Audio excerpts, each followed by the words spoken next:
Olá pessoal, não dá pra negar que os lugares abandonados têm algo que fascina, atrai e assusta ao mesmo tempo. Há alguns anos as pessoas caminhavam e a vida borbulhava nesses lugares, mas agora tudo o que resta são poeira e lembranças. Não é nada surpreendente que muitas pessoas queiram visitar esses lugares abandonados. Infelizmente, ir até muitos desses locais abandonados não é tão fácil, mas às vezes não é necessário. Afinal, você pode viajar até eles sem se levantar da sua poltrona ou sofá favorito. Vocês estão prontos? Vamos lá! Engarrafamento em uma floresta belga. O que você espera encontrar numa floresta? Mamíferos e pássaros da floresta? Óbvio. Talvez alguma cabana de um guarda florestal? Claro. Talvez um edifício abandonado? Isso também é possível.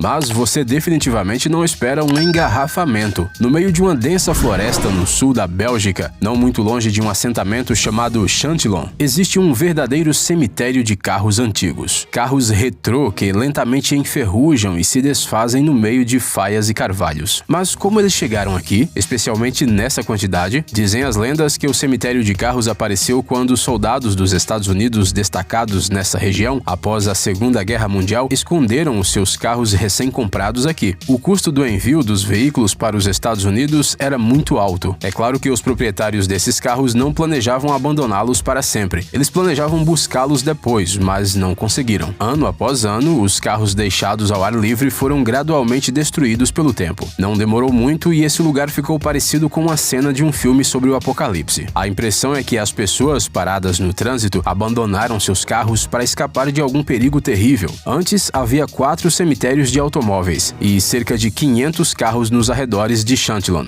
Mas hoje em dia sobrou apenas um desses locais abandonados. Ele contém entre 100 e 150 veículos, sendo alguns deles modelos bastante antigos. No entanto, foram adicionados ao local outros carros, cujos proprietários estiveram por aqui anos mais tarde. Parque Japonês de Esculturas. Os parques japoneses são lugares onde reina a tranquilidade. Eles são muito bonitos e neles você pode observar a natureza e refletir sobre a eternidade. Mas não no parque da cidade japonesa de Osawano, na província de Toyama. Quer dizer, é claro que você pode tentar relaxar, mas é preciso estar preparado para uma constante sensação estranha, como se alguém estivesse te observando. Como, por exemplo, centenas de olhos de pedra. Aqui se encontram cerca de 800 estátuas de pedra, muitas das quais provavelmente representam pessoas reais. Elas são incrivelmente detalhadas e estão até vestidas com roupas diferentes.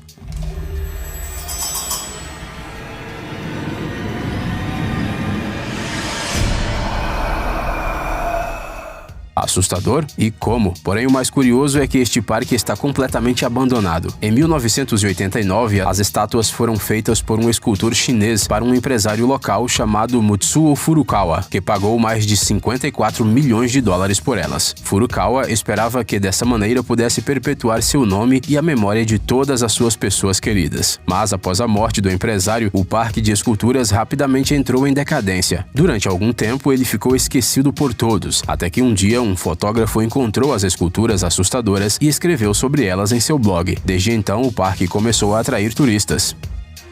Fortes de Montsel. Os fortes marítimos de Montsel são pequenas torres construídas na foz do rio Tamisa que serviam para proporcionar proteção contra ataques aéreos durante a Segunda Guerra Mundial. Sim, eles parecem frágeis demais para serem instalações militares, mas veja só, muitos anos se passaram e os fortes continuam de pé. Eles são praticamente bunkers, prontos para suportar qualquer perigo, ao mesmo tempo que são quase que totalmente independentes um do outro. Não é surpreendente que esses fortes foram os responsáveis por derrubar 22 aeronaves, 30 bombas voadoras e até por contribuir para o afundamento de um submarino. No entanto, eles foram abandonados após a guerra e começaram a ser usados por estações de rádio piratas. Cidade de Bouri. A cidade fantasma de Bouri, localizada na Califórnia, não é considerada um monumento histórico nacional por acaso. Todos os edifícios aqui estão preservados da mesma forma em que foram deixados pelas pessoas. Tudo começou no ano de 1859, quando um tal William Bouri descobriu uma grande reserva de ouro nessa área. Apesar de que o William morreu no ano seguinte, uma cidade com seu nome apareceu perto do campo de mineração e começou a crescer muito rapidamente. No início, apenas 20 mineiros moravam aqui, mas em 1860 1880, a população de Bouri já tinha alcançado 10 mil pessoas. Naquela época, a cidade era o lar de muitas famílias, bandidos, trabalhadores, comerciantes e visitantes de muitos países diferentes. Numa certa época, havia aqui 65 bares, várias casas de jogos e muitos estabelecimentos com má reputação, ou seja, uma grande cidade pequena. Bouri prosperou do final de 1877 até o meio ou mesmo até o final de 1880, quando as reservas de ouro começaram a diminuir lentamente. As receitas caíram e as pessoas começaram a deixar a cidade. Com elas, se foi também a vida em Bouri. Em 1917, a ferrovia que levava até lá foi fechada, e em 1940, a última mina e os últimos correios deixaram de funcionar. Bouri se transformou em uma verdadeira cidade fantasma no Velho Oeste. Atualmente existem aqui cerca de 110 estruturas. Os que visitam a cidade podem passear pelas ruas desertas que antes eram um bairro movimentado. Pequenos fragmentos de porcelana, pregos quadrados e garrafas estão espalhadas por toda Bouri, mas é proibido levar qualquer coisa daqui, mesmo que pequena. Existe até uma lenda de que todos os objetos dessa cidade fantasma têm uma maldição. Parque temático Camelot.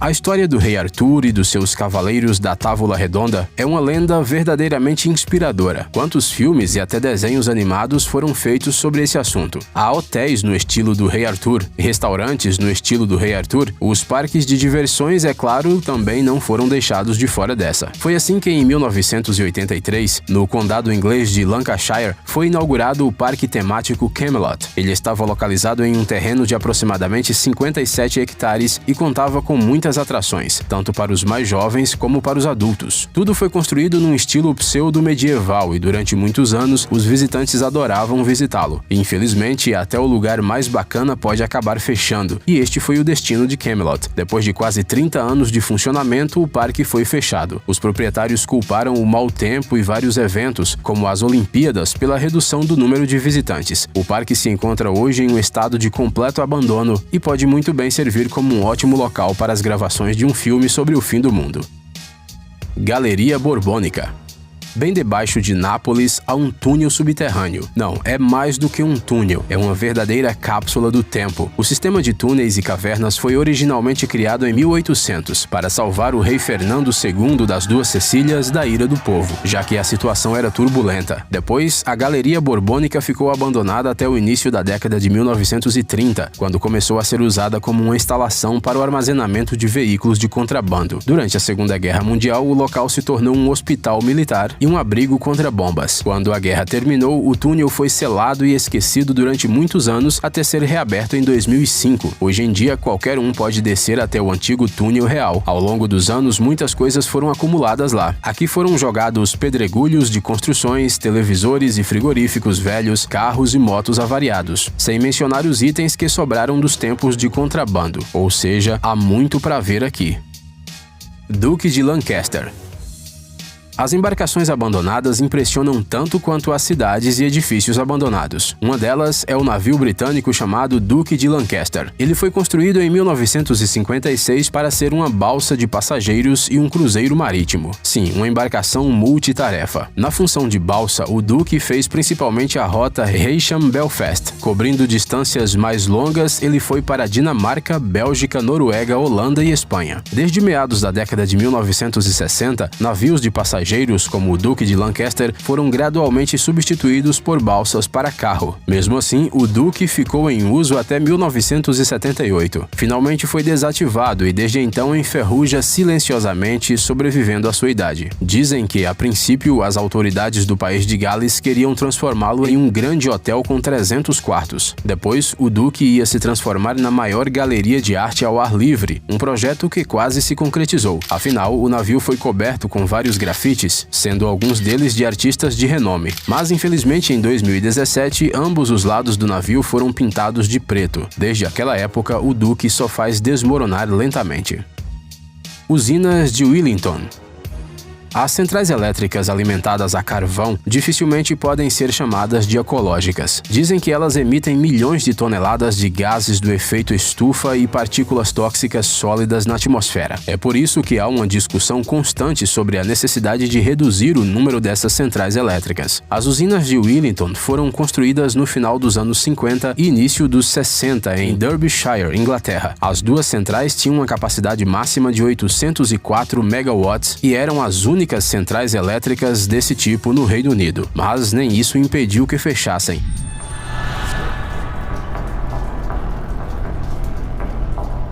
Em 1999, as centrais elétricas foram desativadas e desde então estão inativas. É claro que há discussões sobre a demolição desses edifícios inúteis, mas até agora nada concreto foi feito em relação a isso. Estação de Aldwych. O metrô de Londres é considerado um dos maiores do mundo. A ideia de criar uma linha férrea subterrânea surgiu pela primeira vez na década de 1830, ou seja, há muito tempo. Mas a história começou mesmo em 1863, com a abertura da primeira linha entre Paddington e Farringdon. Naquela época eram usados vagões de madeira com iluminação a gás, puxados por locomotivas. No dia da inauguração, 38 mil pessoas usaram o metrô, o que foi um verdadeiro sucesso. O metrô decidiu avançar com a construção. Hoje em dia são 11 linhas no metrô de Londres. Elas são usadas por até 5 milhões de passageiros todos os dias, ou seja, muitas pessoas. No entanto, mesmo em um metrô tão movimentado como o de Londres, há plataformas fantasmas abandonadas. Um dos exemplos mais famosos é a estação de Aldwych, em Westminster. Ela foi aberta em 1907 e primeiramente recebeu o nome de Strand, o mesmo nome da rua em que está localizada. Ela era a estação final da curta linha de Piccadilly. Durante o seu funcionamento, diversas vezes se cogitou fechá-la. Poucas pessoas a usavam e a sua manutenção custava bastante dinheiro. Eventualmente, as partes obsoletas da estação e os túneis vazios foram usados durante as duas guerras mundiais para proteger obras de arte do bombardeio. Depois, nos tempos de paz, os vagões voltaram a passar por aqui, mas apenas nos dias úteis e nas horas de pico. Aldwych foi finalmente fechada em 1994, quando o custo de substituição dos elevadores foi considerado demasiado elevado em comparação com a receita gerada pela estação.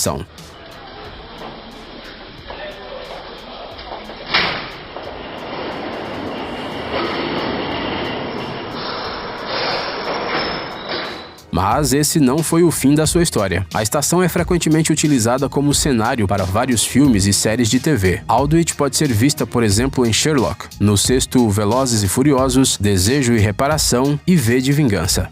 Ei, amigão, você quer conhecer algumas tecnologias novas e uns gadgets legais? Sua mente já está no futuro? Você adora máquinas enormes e não pode imaginar sua vida sem robôs? Então dê uma olhada no Tech Zone e veja um monte de vídeos sobre essas coisas. Ficou interessado? Ótimo! O link está na descrição.